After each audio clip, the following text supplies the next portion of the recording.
Once again welcome to all of you. आज हम लोग बात करेंगे एक नए पर्सनैलिटी के बारे में जिनका नाम है अल्लामा शिबली नोमानी। पिछली वीडियो में हम लोगों ने बात की थी दारुल उलूम देवबंद की, और उसके पहले हम लोगों ने बात की थी सर सैयद अहमद खान की। और ये एक ऐसी शख्सियत हैं अल्लामा शिबली नोमानी जिनका कनेक्शन जो है सर सैयद अहमद खान से भी है, और इनका कनेक्शन दारुल उलूम का जो मोमेंट था देवबंद मोमेंट उससे भी है। और कल हम लोगों ने देवबंद मोमेंट डिस्कस करते हुए लास्ट में इनका नाम लिया और कुछ बातें इनसे रिलेटेड हम लोगों ने की थी। हालांकि सर सैयद अहमद खां की बात करते हुए हम लोगों ने इनका जो है नाम नहीं लिया, इनका डिस्कशन जो है नहीं किया था। तो आज हम लोग देखेंगे इनके बारे में। सबसे पहली बात तो ये कि इनका कनेक्शन कैसे दोनों लोगों से है, क्योंकि सर सैयद अहमद खान और दारुल उलूम का जो मोमेंट था दोनों एक दूसरे के बिल्कुल अपोजिट था। तो इन दोनों से कनेक्शन इनका कैसे? तो कनेक्शन सिंपल सा इतना है कि सर सैयद अहमद खान ने इस्लामिक स्टडीज़ पे फोकस नहीं किया, और सर सैयद अहमद खान ने कहा कि वेस्टर्न एजुकेशन पे ज़्यादा फोकस करने की ज़रूरत है, वेस्टर्न साइंस पे ज़्यादा फोकस करने की ज़रूरत है। वहीं दारुल उलूम देवबंद का जो मूवमेंट था, उसमें मेन फोकस इस्लामिक स्टडीज़ पे था, और ऐसे लीडर्स तैयार करने की मुहिम थी वो, जिससे इस्लाम में जो कुरीतियाँ आई हैं, जो बुराइयाँ आई हैं, उसको सही किया जा सके। तो basically it was a revivalist movement, not reformist movement just like sir Syed Ahmad Khan.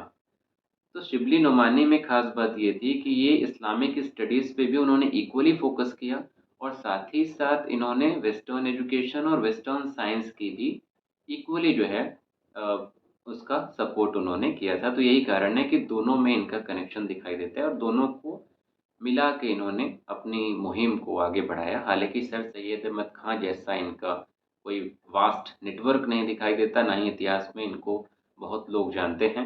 हालाँकि इनके जो इस एजुकेशन को लेके जो इनके कंट्रीब्यूशन हैं, इनके कॉलेजेस हैं, उनके थ्रू लोग इनको जानते हैं, और बहुत से लोग सिर्फ़ नाम से जानते हैं।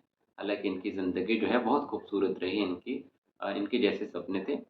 इनके बारे में डिटेल में हम लोग एक और वीडियो में डॉक्यूमेंट्री हम कोशिश कर रहे हैं बनाएँगे, तो उसमें देखेंगे। फ़िलहाल आज की इस वीडियो में हम लोग जो सोशल रिलीजियस रिफॉर्म मूवमेंट के कंटेक्स्ट में जो ज़रूरी चीज़ें हैं उसकी हम लोग बात करेंगे। तो इनका जन्म 1857 में हुआ था, जब 1857 की क्रांति हो रही थी, उसी टाइम पे इनका जन्म हुआ, और 1914 में इनकी डेथ हो गई थी। और ऑब्वियस सी बात है देवबंद स्कूल के ये सपोर्टर थे, जैसा कि हमने पिछली वीडियो में देखा। और इनको नॉलेज जो है पर्शियन की भी थी, अरबिक की थी, और उर्दू में ये लिखते भी थे। जो इनका ये सरनेम है नोमानी, इनका नाम मोहम्मद शिबली था।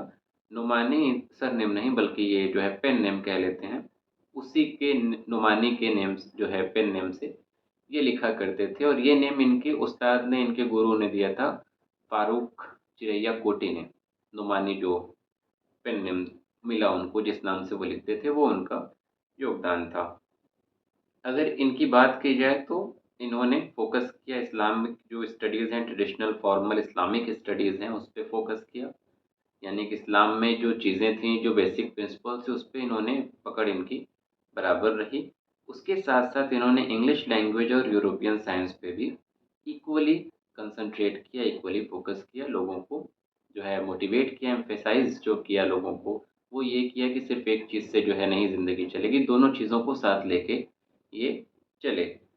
और इसी के चलते ये सर सैयद अहमद खां से भी मुतासिर रहे, देवबंद मूवमेंट से भी मुतासिर रहे, और सर सैयद अहमद खां से जो है ये जुड़े रहे उनके मोहम्मडन ओरिएंटल कॉलेज में, यानी कि एंग्लो मोहम्मडन, यानी कि आज का अलीगढ़ जो है, उसमें ये टीचर के तौर पे नियुक्त किए गए थे। उसमें ईस्टर्न लैंग्वेजेस के एक टीचर की जो है पोस्ट खाली थी, तो वहाँ पे उन्होंने अप्लाई किया और वहाँ पे उनकी नियुक्ति हो गई। तो ये करीब 15 साल से ऊपर तक वहाँ पे काम करते रहे। 1898 और 99 तक, सर सैयद अहमद खां की डेथ के 1 साल बाद तक वो वहाँ पे रहे।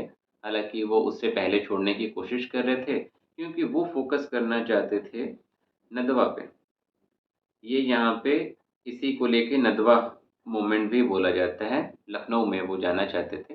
फाइनली वो उनकी डेथ के बाद 1905 में वो वहाँ पे एक अच्छा-सा वहाँ पे पूरा रिफ़ॉर्मेशन करते हैं, और वहाँ की जो एक्चुअली जो अगर हम नदवा की कंट्रीब्यूशन की बात करें, जो उसका जो आज स्टेटस है, तो उस स्टेटस के लिए शिबली नोमानी को एक बड़ा-सा क्रेडिट जो है ईज़िली दिया जा सकता है। तो इसलिए नदवा मूवमेंट में भी इनका योगदान दिखाई देता है और चूँकि सर सैयद अहमद ख़ान से भी ये जुड़े रहे और लंबे अरसे तक जुड़े रहे, उनके वो एक तरीके से गुरु भी रहे, जिससे वो प्रभावित थे, इन्फ्लुएंस थे, इसलिए अलीगढ़ मूवमेंट में भी इनका योगदान दिखाई देता है। दूसरी ख़ास बात ये है कि एजुकेशन के जो है क्षेत्र में कि इन्होंने कई एक जो है एजुकेशन को लेके बहुत सारे काम किए और उसमें एक नाम आता है शिबली नेशनल जो है स्कूल का। हालाँकि उस टाइम शिबली वार्ड नहीं लगा था, नेशनल स्कूल ही था। 1883 में इन्होंने इसकी स्थापना की थी। फिर ये इंटर कॉलेज बना, फिर जो है ये पीजी कॉलेज बना और आज जो है ये आज़मगढ़ में शिबली नेशनल पीजी कॉलेज के नाम से जाना जाता है और पूरे पूर्वांचल का बहुत ही जो है फ़ेमस और टॉप मोस्ट कॉलेज माना जाता है। तो ये इनका योगदान रहा। इसके अलावा दारुल मुसन्निफ़ीन शिबली एकेडमी जो है इनका सपना रहा। एक ऐसा इदारा बनाना, एक ऐसी जो है संस्था बनाना जहाँ पे इस टाइम पे अगर आप देखें तो ये एशिया की सबसे बड़ी लाइब्रेरीज़ में गिना जाता है, हज़ारों किताबें यहाँ पे हैं। तो इनका ये सपना था कि यहाँ पे लोग रिसर्च करने आएँ, पढ़ें, लेकिन ये सपना पूरा नहीं हो पाया और फाइनली इनके जो है जो डिसाइपल्स थे उन्होंने इस सपने को पूरा किया और शिबली द एकेडमी की स्थापना की गई थी। हालाँकि शुरुआत इन्होंने ही कर दी थी बट ऑफ़िशियली जो है इनकी डेथ के कुछ दिन बाद जो है इसकी शुरुआत हुई थी। अगर पॉलिटिकल बात की जाए कुछ, तो पॉलिटिक्स में ये कांग्रेस के खिलाफ नहीं रहे। कांग्रेस का इन्होंने सपोर्ट किया और शुरू में जो है अंग्रेज़ों के बहुत ज़्यादा ये मुखालिफ नहीं थे, मतलब उनके खिलाफ बातें नहीं कहीं, क्योंकि अब तक कोई वैसी चीज़ नहीं दिखाई दे रही थी। जैसे कि रवींद्रनाथ टैगोर, तो उन्होंने नाइटहुड की उपाधि ली, लेकिन जब चौरी चौरा का कांड हुआ तो वापस किया। तो वैसे ही ये भी ब्रिटिश गवर्नमेंट में इनकी फैमिली जो है जुड़ी रही लंबे अरसे से। लेकिन हुआ ये कि जब वर्ल्ड वॉर वन में जब ब्रिटिश गवर्नमेंट ने कुछ ज़्यादा ही अ, लोगों के साथ और लोगों को प्रताड़ित किया जिस तरीके से, तो इन्होंने खुल के आलोचना की ब्रिटिश गवर्नमेंट की और यही कारण है कि ब्रिटिश गवर्नमेंट ने अरेस्ट वारंट भी इनको जारी किया। लेकिन उस टाइम पे ये 1914 की बात है।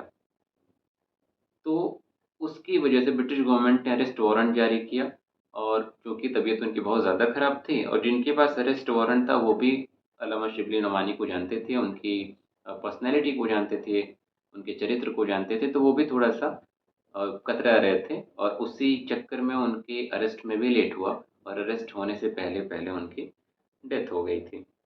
ख़ास बात एक ये है कि मुसलमानों और हिंदुओं को लेके इनकी बहुत ही जो है बेहतरीन सोच रही। इनका मानना था कि मुस्लिम भी जो है भारत के नागरिक हैं और उनका अपने मातृभूमि के लिए एक बराबर ज़िम्मेदारी है, एक बराबर लॉयल्टी उनकी बनती है और वो इस बात से कन्विंस थे कि मुस्लिम अगर हिंदुओं के साथ हाथ मिला लें, तो वो एक ऐसा राज्य निर्माण कर सकते हैं, एक ऐसा देश बना सकते हैं, जिसमें हिंदू और मुस्लिम दोनों ही सम्मानपूर्वक और खुशी से अपनी ज़िंदगी गुज़ार सकते हैं। तो ये उनकी सोच थी और ये उनकी सोच बाकी और भी जो रिफ़ॉर्मर्स थे सबकी अपनी-अपनी जगह बेहतर सोच है बट आई थिंक हम जिससे सबसे ज़्यादा मुतासिर हुए वो यही हैं क्योंकि उन्होंने हर चीज़ को इक्वली एक बैलेंस्ड फ़ॉर्म में लेकर चलने की कोशिश की। हालाँकि इतिहास में जो हम इतिहास पढ़ते हैं, उनमें इनका नाम अब वैसे नहीं आता और बहुत से लोग इनके बारे में, इनकी ज़िंदगी के बारे में उतना जानते भी नहीं हैं। और अगर आप चाहते हैं कि एक इन पे एक अच्छी डिटेल में वीडियो हम लेकर आएँ, तो आप कमेंट में बता सकते हैं और नहीं भी बताएँगे तो भी हम लेके आएँगे। तो ख़ैर आज की इस वीडियो में इतना ही है।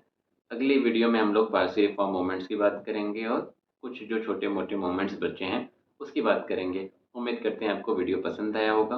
वीडियो पसंद आया तो वीडियो को लाइक करिए, वीडियो को शेयर करिए और चैनल को अगर आपने सब्सक्राइब नहीं किया है तो चैनल को सब्सक्राइब करिए।